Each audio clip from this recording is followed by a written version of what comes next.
A new phenomenon has recently hit the world of reality television. Shows that showcase unusual psychological obsessions, addictions, and peculiar or disturbing behavior. We live with roaches and we have trash all over the place. There's millions of roaches in here. It's definitely a health code hazard. Just a trash bin. Just living in pure trash. And I'm addicted to eating plastic.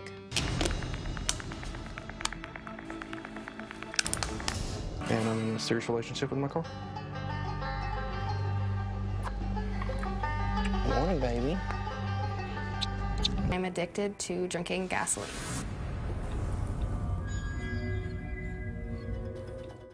It started small with the introduction of My Strange Addiction just a few years ago on TLC, but has now exploded into dozens of spin-offs, such as My Strange Phobia, Obsessed, My Crazy Obsession, Doomsday Preppers, Hoarders, and more. Why do people find these shows so compelling, and how do they explode into such popularity? We wanted to explore this phenomenon, so we interviewed some of the avid watchers of these television series. How many episodes of the show have you watched? I haven't seen any episodes of Hoarders yet. I've been interested to see it just because I personally like to hoard all my sketches. I like to tear them out if I had drawn anything and then stick them in my desk. But I have seen a few of My Strange Addiction. I have seen 5 episodes of My Strange Addiction. I think I've watched about 1 or 2 seasons overall. And what about the show interests you? You know, for the Hoarders one, I just like to see the reasonings behind it. I mean, mine is just because I like to keep things that I've drawn and look at them and how I've progressed. But, you know, for them, I feel like I could empathize with maybe why they do it. So that's what I find interesting. It's definitely weird to see people that, especially I don't know, doing stuff that I would never in my right mind even consider doing. As a psych major, I find the disorders shown on the show pretty interesting overall, and the way that the people act in it. What kind of entertainment do you pull from this? Merely entertainment or shock value, or can you relate to or find comfort in these stories?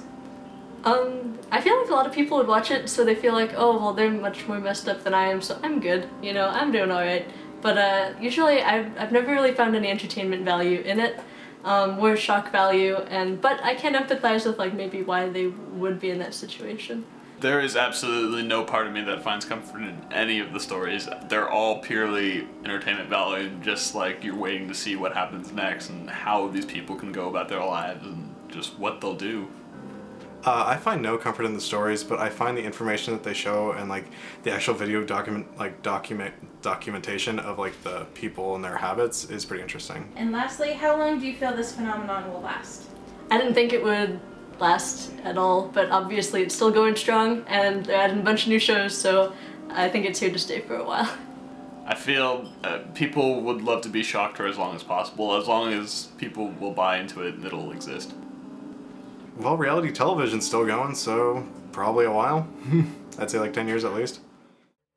In the olden days, before television existed, there were particular shows at the circus where people would pay to watch freaks, such as people extraordinarily large or small, bearded ladies, people with both male and female sex organs, extraordinary diseases and physical characteristics, and more, just for the shock factor of the experience and for the fascinating novelties. Perhaps the viewers of these shows are getting the same shock and satisfaction as the audiences of these freak shows, yet transmitted through the modern-day medium of reality television. In addition to interviewing some of the avid watchers of the television shows, we also did research on the blogs and forums about these shows. Some of the viewers seem to be simply fascinated by the freakiness of the habits, posting comments like, "Wow, 12-step program to stop eating cat food? How about 1 step? Just stop and that's it. It's gross, lady." Or, "This girl drinks gasoline? That's too expensive."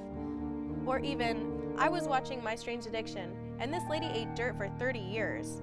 I guess they can use all the dirt inside of her to help bury her once she's dead." While some viewers seemed to be empathetic and posted comments such as, "Why would you make fun of someone's illness?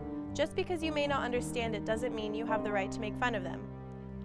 I'm sure people come on this site to find acceptance from others that may understand them or even seek help. This project was created for RTVF 110 by Yvette DeVito, Alexis Costanza, Christy Stuckey, and Evan Rogers. Thank you.